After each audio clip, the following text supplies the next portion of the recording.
있습니다. 휴가 꼭 어디를 가야만 하는 건 아닙니다. 여행은 참 즐거운 일입니다. 하지만 어쩌면 일상이 되어야 할 여행이 이 코로나 팬데믹으로 인하여서 좀 특별한 의미가 되어버렸다라는 생각도 듭니다. 아직 자유롭지는 못하지만 여행이라는 단어만 가지고도 많은 사람이 마음이 설레고 기대가 되고 추억도 있고, 그런가 하면 또 어떤 사람에게는 아주 그 반대로 악몽 내지는 고생, 불편함, 이런 마음을 가질 수도 있습니다. 그런데 누가복음을 주의 깊게 읽어보면 의사였다가 제자가 된 누가는 예수님의 생애를 한 사람의 여행자로 그려보고 싶었던 마음이 있었던 것 같다, 그런 생각을 하게 됩니다. 누가복음을 통해서 보는 예수님은 처음부터 끝까지 그 생애가 여행자, 여행하는 사람, 그런 모습을 비춰주고 있습니다. 특별히 오늘 우리가 묵상하려는 말씀, 바로 이제 이 전개 부분으로 볼 수 있는 앞에 9장 51절을 보면 예수님께서 새로운 여행길에 오르셨다는 것을 보여주고 있어요. 십자가에서 죽으시고 부활 승천하시어서 이 땅에서의 사역을 마무리하시기 위해서 예루살렘으로 가는 여행길을 지금 오르셨습니다. 사마리아를 거쳐서 예루살렘으로 가시려고 했지만 사마리아 사람들이 배척해서 우회해서 유다 지역으로 가시려고 합니다. 그때 주님께서 아주 뜻밖의 명령을 내리십니다. 바로 주님을 따르는 사람들 70명을 파송하신 것입니다. 파송이라는 말이 좀 덜 부담되는 단어로 바꾸면 전도 여행을 보내신 것입니다. 요즘 여행을 여행이라 부르지 않고 다른 말로 부르기도 하고, 또 다른 것을 여행이라고 부르기도 하고 조금 혼란스러운 것이 있는데, 제가 예전에도 말씀드렸죠. 단기 선교, 사실은 그 단기 선교가 아니거든요. 우리 성도들이 일주일씩, 열흘씩, 어떤 분은 한 달 정도 이렇게 선교지를 갔다 오는데 단기 선교라는 이름을 붙이는데, 사실은 그건 정확한 말은 아닙니다. 단기 선교지 여행, 그 말이 맞죠. 단기 선교는 보통 1년 이상, 1년에서 2년 혹은 한 3년 그 정도의 기간을 잡고 사역을 하는 것을 단기 선교라고 그러고, 장기 선교는 이제 4년, 5년 한 텀 이상 이렇게 사역하는 걸 장기 선교라고 그러지, 일주일 가는 걸 가지고 단기 선교 이렇지는 않습니다. 근데 선교사님들 이력서를 받아보면 어디에 일주일 단기 선교, 어디에 열흘 단기 선교, 이력서에다가 막 적어 놓는 이런 분들이 있어요. 제가 그걸 발견하면 좀 얘기를 합니다. 이게 왜 단기 선교냐? 가서 뭐 했냐? 가서 정말 선교했냐? 선교지만 돌아보고 왔는데 그게 선교냐? 그건 다른 얘기지만, 아무튼 여행을 다른 말로 표현하기도 하고 또 다른 것을 여행이라고 표현하기도 하고 그러는데, 지금 이 본문을 우리가 전도 여행 그런 단어를 한번 사용해 보려고 합니다. 전도 여행이라고 했을 때 그것은 단순한 관광을 위한 여행이 물론 아닙니다. 예수님께서 보내신 전도 여행은 사실은 일하는 여행이에요. 노는 여행이 아니고 일하는 여행입니다. 그런 면에서 예수님은 여행 자체가 바로 삶이었고 사역이었어요. 예수님은 스스로 전도자의 삶, 여행자의 삶을 사시면서 많은 사람들을 대상으로 그 일을 행했습니다. 특별히 예수님이 하신 그 여행의 일생을 망라하는 여행의 모습을 크게 세 부류로 나누어 보면, 첫째 하신 일이 부르심입니다. 세상에 묻혀 살던 사람들을 주님의 제자로 부르신 거죠. 세상에 묻혀서 하나님과 무관한 삶을 살던, 그리고 자기의 삶을 살던 사람들을 택하셔가지고 부르셔서 주님 앞에 나오게 하십니다. 교회에 나오게 하십니다. 뿐만이 아니고 매주 예배 자리에 나와서 봉사하고 헌신하고 찬양하고 주님께 자신을 드리게 만듭니다. 그리고 둘째가 세우심이에요. 주님 앞에 나온 사람들, 그래서 주님의 제자가 된 사람들을 가르치고 훈련시키고 주님의 일꾼으로 세우시는 것을 말합니다. 주님의 부르심을 받아서 주 앞에 선 사람들을 주님께서는 만나주시고 그들에게 말씀하십니다. 그래서 우리가 부르심을 받고 주님 앞에 설 때에 주님의 사람으로 빚어지고 세워지게 되는 것입니다. 그리고 부르시고 세우신 다음에 하신 일이 보내심입니다. 보내시는 거죠. 훈련받은 사람들, 사도로 제자로 세상에 파송하시는 것입니다.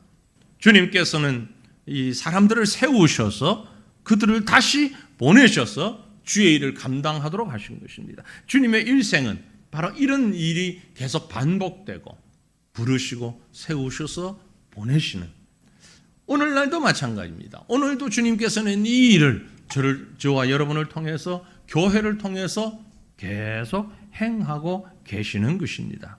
여기서 우리가 한 가지 짚고 넘어가야 할 사항이 있습니다. 뭐냐면요, 많은 성도들이 보내심을 받은 사람이라는 사실 자체를 망각한다는 거죠. 잊어버린다는 거죠. 부르시고 세우심은 나를 향한 것이다 라고 인식을 하는데, 보내셨다라는 것에 대해서는 난 아니다 라고 생각을 하는 아주 잘못된 오해를 하고 있습니다. 내가 주님의 은혜로 주님 앞에 나왔고, 그래서 그 사랑을 고백하고 감사하고 감격하고 예배드리는 일이 귀하게 여겨집니다. 그리고 예배를 마치고 나면 마음대로 내가 살던 세상으로 돌아갈 뿐, 주님이 다시 나를 보내셨다라는 생각 자체를 잊어버리고 있다라는 말씀입니다. 그래서 오늘 아침에 저는 주님께서 보내신 이 주님의 사람들, 세우시고 부르시고 세우시고 보내신 이 사람들의 모습을 생각하면서 바로 우리를 향한 말씀이 오늘 이 아침에 저와 여러분의 가슴에 남겨지기를 간절히 바라는 것입니다.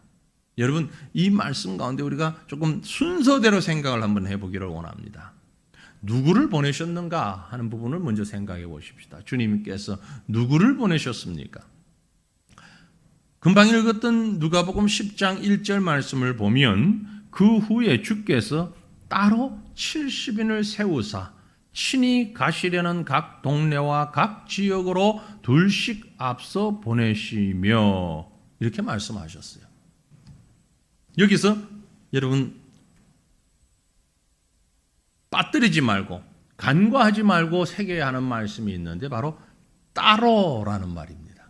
주께서 따로 70인을 세우셨다.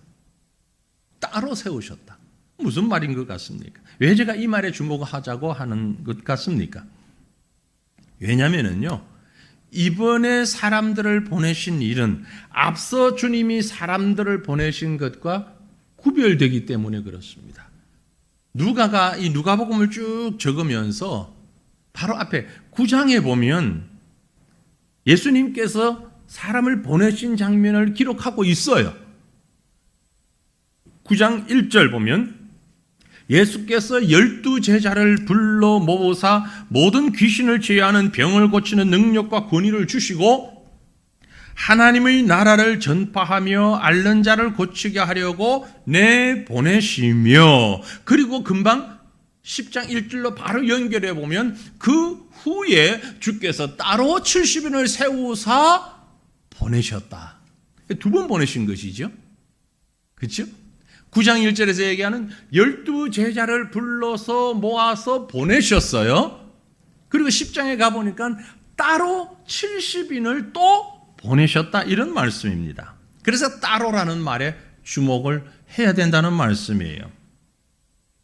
무슨 말씀이냐면요, 주님께서 12명의 제자들을 사도로 세우셔서 세상에 보내신 것과 달리 또 다른 70명을 세워서 세상으로 보내셨다. 세상에 나가서 주의 일을 하는 것은 전임 사역자들, 목회자들, 선교사들만 하는 일이 아닙니다. 굳이 구분을 한다면 목사, 전도사, 선교사, 교역자들을 보내셨다는 것은 12명의 제자들을 보내셨다라고 해석을 한다면 그 뒤에 따로 70인을 보내셨다라는 얘기는 그 이외의 모든 성도들, 믿는 자들을 대표해서 보내었다라는 얘기입니다.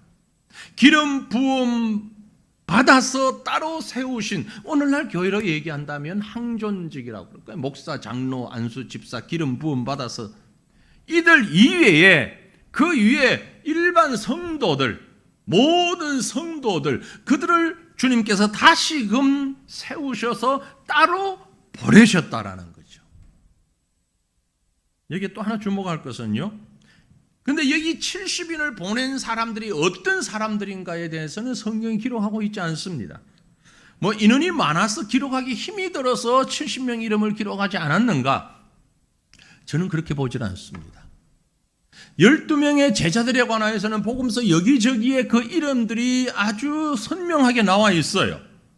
하지만 이 70명에 대해서는 적어도 몇 명이라도 그 중에 이런 사람들이 있었다든지, 이런 부류의 사람들이었다든지, 남자였거나 여자였거나 나이가 어쨌거나 어떤 직업에 있었거나 이런 어떤 내용도 소개하고 있지 않는 그만 70명이라는 거죠.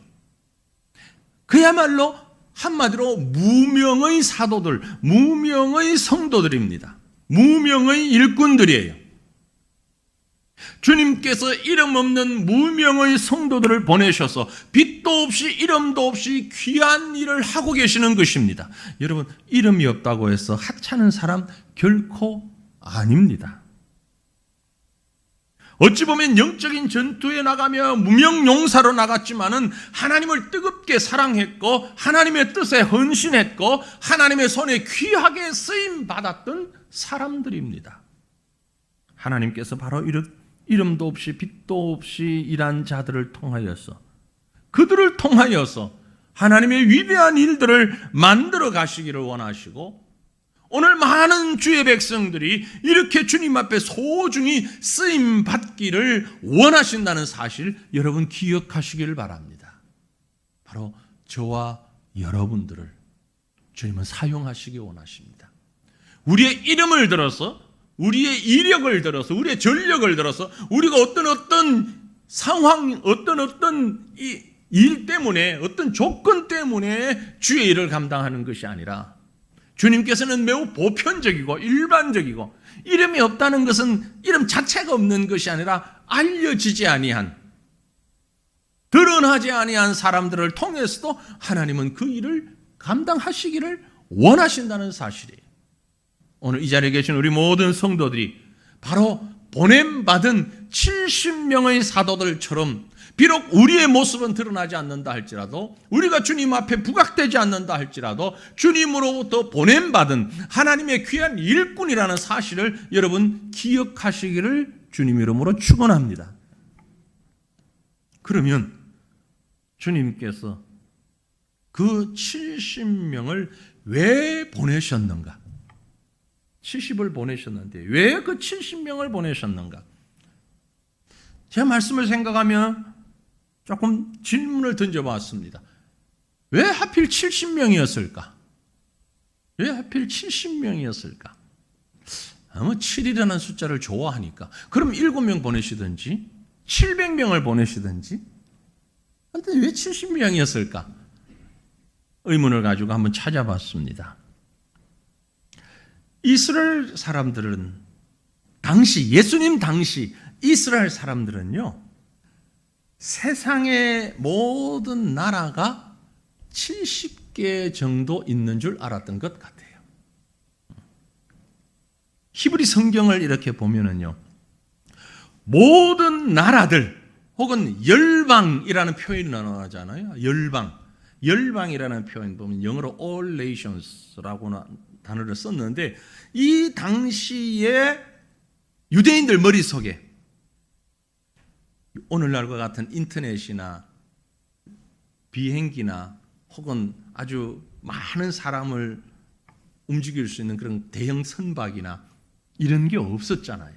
그러니까 여행을 해도 가까운 지역 도보 여행 내지는 나룻배 타고 가는 정도의 여행, 아주 사도 바울과 같이 그런 여행을 갔던 사람들도 전 세계를 다녔다고 생각을 했었는데, 사실은 지금 보면 아주 이 중동 아시아와 유럽의 일부분을 갔던 그런 정도니까, 당시 사람들의 머릿속에는 전 세계는 70개 나라 정도가 있다라고 생각을 했었단 말이에요.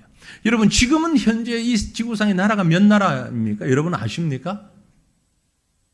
지금 제가 찾아봤어요. 정확하게 좀 말씀드리고 싶어서. 현재 국제적으로 승인을 받은 자주국가, 스스로의 어떤 자치, 있잖아요. 자립. 이렇게 자주국가가 199개 국가예요. 그렇게 많지 않아요. 유엔에 가입한 국가는요, 193개국. 근데 유엔에서 나라는, 땅은 없지만 나라로 승인받은 나라가 하나, 바티칸, 그것도 하나의 나라로. 그리고 영구적으로 유엔의 옵서버 국가로 참여하고 있는 나라, 유엔 회원국은 아닌데 옵서버 국가인 것이 팔레스타인, 해서 195개국. 유엔 가입국 아니면서 또 국제 승인을 받지 않은 그런 자주국가가 11개 나라가 있고요, 유엔 회원국으로부터 승인을 받은 나라가 8개 나라가 있다 합니다. 이름도 아주 생소해요. 남오세티아, 니우에, 북키프로스, 튀르크 공화국, 사하라 아랍민주공화국, 이런 그 나라 사람들이 들으면 서운할지는 모르지만 우리에게는 매우 생소한 이름들이. 유엔 비회원국인데 또 승인을 한 나라, 해서 아르자크 공화국이라든지 이런 나라들이 있어요. 그런데 참 제가 이해할 수 없는 것이, 이런 것이 이제 유엔의 통계고, 그럼 그것밖에 없냐? 그게 아니고 올림픽위원회 있죠. IOC. 올림픽위원회가 인정하는 나라는 206개 국가랍니다. 아마 영국 같은 곳에 이렇게 세 나라 나누어져 있죠. 잉글랜드라든지 스코틀랜드라든지 나누어져서 국가로 보고, 유엔에서는 하나의 나라로 보고, 이런 것 아닌가 하는 생각이 들어요. IOC는 206개 나라를 인정하고 있고요. IOC보다 더 많은 나라를 인정하면서 하는 스포츠 단체가 FIFA예요. 월드컵. 잘 아시는, 월드컵 축구 하잖아요. 월드컵 축구하는 때에 그 지역 예선들을 다 거치는데, 이 지역 예선을 거치는 나라들을 다 합하면 211개 나라라고 합니다. 제일 나라 숫자를 많이 보는 것이 뭐냐면은 국제표준화 기구라는 기구가 있어요. ISO라는. 그곳에서는 어떤 그 특허를 낸다든지 이런 기준, KS, 우리 국제 표준 할 때 우리나라의 표준 KS 하잖아요. 국제 표준화 기구에서는 전 세계 나라를 249개국. 그러니까 모든 국제 단체를 다 총망라해도 제일 많은 게 249개국이고 제일 적게 얘기를 하면 195개국. 인정하는 나라, 인정 못 받는 나라 다 하는 거예요. 왜 이 말씀을 드리는 거 하니까, 만약에 지금 예수님이 오셔가지고 일을 하시다가 제자들을 보내시면은 70명을 보낸 게 아니고 한 200명쯤 보냈을 것 같아요. 무슨 의미냐면은 주님이 70명을 보냈다는 얘기는 전 세계로 가라는 얘기예요. 모든 나라로 가라는 얘기예요. 물론 둘씩 짝지어서 보내셨습니다만 그 의미는 일단은 모든 나라에 하나님의 일꾼들을 보낸다, 그런 의미로 70명을 보냈다 이 말이에요. 주님의 관심은 모든 나라, 모든 족속에게, 모든 사람들에게 하나님의 복음을 증거하기 위해 보내신 것입니다. 주님은 이 땅에 있는 모든 지역으로 가서 하나님의 백성들이 빛과 소금의 역할을 감당하도록, 주의 복음을 증거하도록 보내신 것입니다. 하나님의 백성들이 가는 곳이라면 그곳이 비록 온전한 복음화가 되지 않는다 할지라도 하나님의 사람들로 인하여서 하나님의 능력이, 하나님의 역사가, 하나님의 관심이, 하나님의 손길이 그곳에 임한다는 말씀이에요. 여러분 혹시 그런 말씀 들어보셨죠? 저는 그런 경험도 있었지만 예수 믿는 사람이 옆에 있으면 굿이 안 된다. 들어보셨나요? 이 정도는 들어보셔야 소위 진짜 예수 믿는 성도들이죠. 점쟁이가 굿을 막 하는데 옆에 가서 서도 이건 뭐 왔는지 갔는지 아무 힘이 표현이 뭐 달라지는 게 없다. 하나님의 성령이 그곳에 과연 계신가 한번 스스로를 돌아보시길 바랍니다. 왜 사탄은 믿음의 사람들이 옆에 오는 것만으로도 싫어하는가? 왜 긴장하는가? 하나님의 능력이, 하나님의 사랑이 그 사람에게 함께 있기 때문에 그렇습니다. 주님이 70명을 보내신 의미가 바로 여기에 있습니다. 모든 믿는 자들이 모든 사회에, 전 계층에, 전 국가에 하나님의 사람들이 가야 합니다. 여러분 이를 위해서 기도하시기를 바랍니다. 우리 믿음의 사람들이 정치, 경제, 사회, 문화, 학계 모든 분야의 스포츠도 모든 종목, 모든 것으로 하나님의 백성들이 가야 합니다. 하나님의 사람들이 그곳에 있어야 합니다. 그래서 하나님의 은혜를 그곳에서 나눠야 하는 것입니다. 우리 교회가 지금 오랫동안 방글라데시의 사역을 위해서 기도하며 사역하고 있잖아요. 그곳에 우리 특별 지목 헌금을 하는 분들이 계시는데 꿈나무들을 위해서, 이 꿈나무라는 어린 애들을 한 곳에서 지금 믿음으로 키우고 있는 거예요. 양육하고 있어요.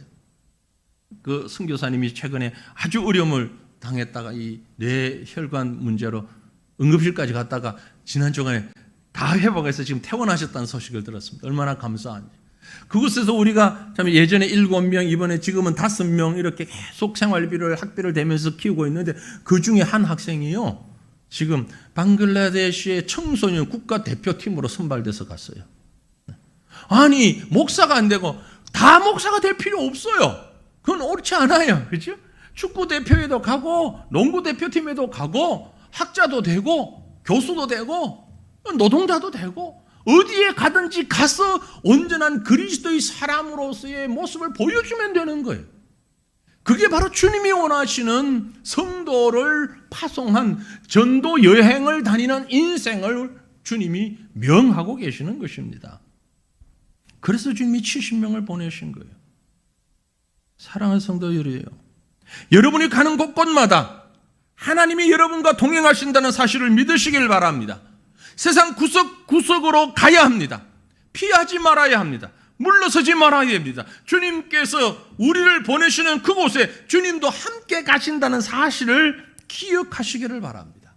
그러므로 주님께서 이 70명을 보내시면서 그들을 기도하라고, 그들에게 가서 주의 사랑을 나누라고, 추수하라고 일꾼으로 보내셨다는 것입니다. 구약 성경에 보면 출애굽기에 이런 말씀이 있어요. 출애굽기 2장 23절로 25절 말씀인데요. 여러 해 후에 애굽 왕은 죽었고 이스라엘 자손은 고된 노동으로 말미암아 탄식하며 부르짖으니 그 고된 노동으로 말미암아 부르짖는 소리가 하나님께 상달된지라. 하나님이 그들이 고통 소리를 들으시고 하나님이 아브라함과 이삭과 야곱에게 세운 그의 언약을 기억하사 하나님이 이스라엘 자손을 돌보셨고 하나님이 그들을 기억하셨더라.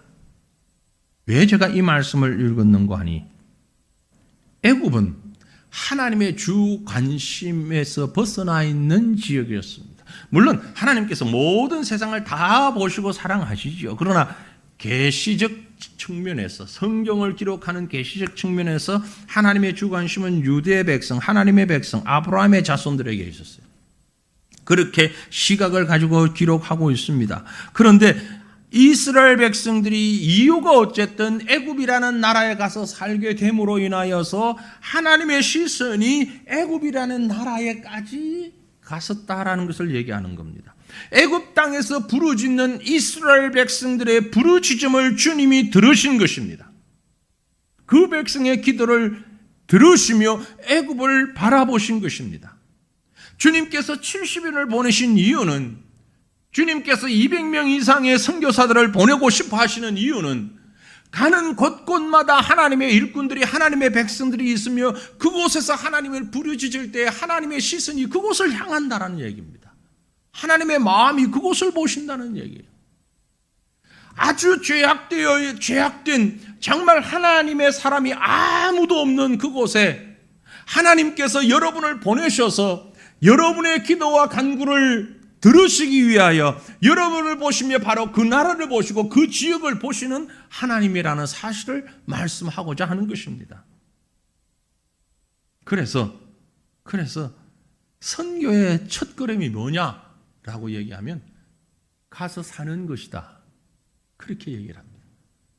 선교의 가장 기초는 뭐냐? 가서 사는 거다. 아니, 가서 사는데 무슨 복음을 전해야지. 물론 복음 전하는 게 옳겠지요. 그러나 그 이전에 가서 살면서 그 땅을 바라보면서 그 땅을 위하여 기도할 때에 하나님의 마음이, 하나님의 시선이 그 땅을 향하게 된다는 겁니다. 누구 때문에? 그 기도하는 일꾼 때문에. 그 말씀이에요. 우리가 보내심을 받고 나가서 제일 먼저 해야 할 일은 그곳에 가서 그곳을 위하여 기도하는 것입니다. 그 땅을 위하여 중보기도하는 것이에요. 하나님께서 우리를 가정으로 보내셨으면 그 가정을 위해서 기도해야 합니다. 하나님께서 우리를 직장으로 보내셨을 때 그 직장을 위해서 기도하라는 것입니다. 하나님께서 우리를 이 동네로 보내시면 그 동네를 위해서 기도하라는 것이에요. 생각하지도 않은 어느 곳으로 하나님이 나를 보내셨어요. 이유는 하나님이 그곳을 위해서 여러분에게 기도하라는 것입니다. 그래서 그곳에서 하나님과 그 땅을 연결시키라는 의미인 것입니다. 누가복음 10장 16절을 보면 너희 말을 듣는 자는 곧 내 말을 듣는 것이요 너희를 저버리는 자는 곧 나를 저버리는 것이요 나를 저버리는 자는 나 보내신 이를 저버리는 것이라. 보내신 70인에게 하신 말씀이에요. 무슨 말씀입니까?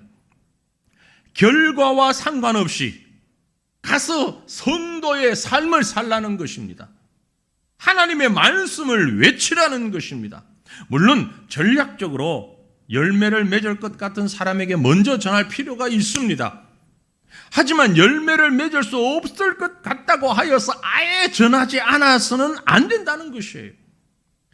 반응과 상관없이 복음은 전하라는 것입니다. 가서 그 땅을 위해서 기도하고 그 영혼들을 위하여서 간구하라는 것입니다. 내 말에 귀를 기울여 줄 것 같지도 않고 나를 박해하거나 내게 화를 내거나 내가 한마디도 못하고 피해를 입을 것 같지만 그럼에도 불구하고 가라는 것이에요. 하나님께서 오래전에 이 땅을 사랑하셔서 토마스 선교사를 보내셨습니다. 단 한마디도 못했습니다. 이 땅에 와서.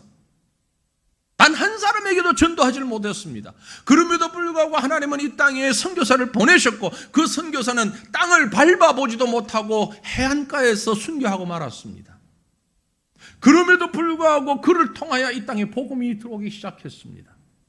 그가 소유하고 있던, 그가 던졌던 그 복음서를 통하여서. 이것이 하나님의 역사입니다. 그러므로 사랑하는 성도들이여, 주님이 우리를 왜 보내십니까? 내가 가는 곳에 하나님이 함께 하시기 때문입니다. 그러면 우리를 그렇게 보내셨을 때에 우리에게 꼭 당부하셨던 것이 있습니다. 어떤 당부를 하셨습니까? 주님께서 70인을 파송하실 때 둘씩 짝을 지어 보내십니다. 왜 굳이 둘씩 보내셨을까요? 그것은 전도하는 사람들끼리 서로 돕고 격려하도록 하기 위해서입니다. 현장에서 생기는 많은 일들이 있을 수 있어요. 그것 때문에 때로는 지치고 때로는 상처받고 주저앉을 수 있습니다. 이때 서로 격려하고 서로 도와 이 일을 감당하기 위하여 둘씩 짝지어 보내신 것입니다. 성도들이 그리스도인으로서 보내심을 받았을 때에 세상 가운데서 많은 문제와 부딪힐 수밖에 없습니다. 그러므로 성도는 성도와 함께 서로 격려하는 일, 매우 중요한 일입니다. 여러분, 이 말씀은 다른 얘기로 하면 주님께서 여러분을 보내셨을 때에 여러분은 혼자가 아니라는 사실을 기억하시길 바랍니다. 하나님은 하나님의 사람들을 우리와 함께 보내어 주십니다. 그래서 유대인들에게 복음 증거할 때 늘 2사람씩 짝지어 보내셨는데, 특별히 유대인에게는 또 다른 의미가 있는데, 그게 뭐냐면요, 정인의 역할은, 정인의 그 능력은 최소한 2사람의 증인이 필요합니다. 2 이상의 사람이 증언을 할 때 그 증언의 효력이 있는 거예요.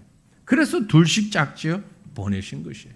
성경을 가만히 보면 그렇습니다. 베드로와 요한을 보내셨고, 바울과 바나바를 보내셨고, 바울과 실라를 보내셨고, 바나바와 마가를 함께 보내셨고, 같이 가게 하시는 거예요. 위로하며 격려하며 또 분명한 복음의 증인의 역할을 감당하라는 것입니다. 우리가 세상에서 복음 전하는 일에 협력해야 합니다. 함께 해야 합니다. 왜냐하면요, 함께 하지 않으면 우리는 연약하여 실망하고 절망할 수밖에 없기 때문에 그렇습니다. 다른 말로 하면 우리가 주님의 보내심을 받을 때 주님 의지하며 주님의 능력으로 서로 위로하고 서로 격려하는 것만이 우리가 살아날 수 있는 길이라는 겁니다. 본문 3절에 보면 갈지어다 내가 너희를 보냄이 어린 양을 이리 가운데로 보냄과 같도다. 어린 양을 이리 가운데로 보낸다.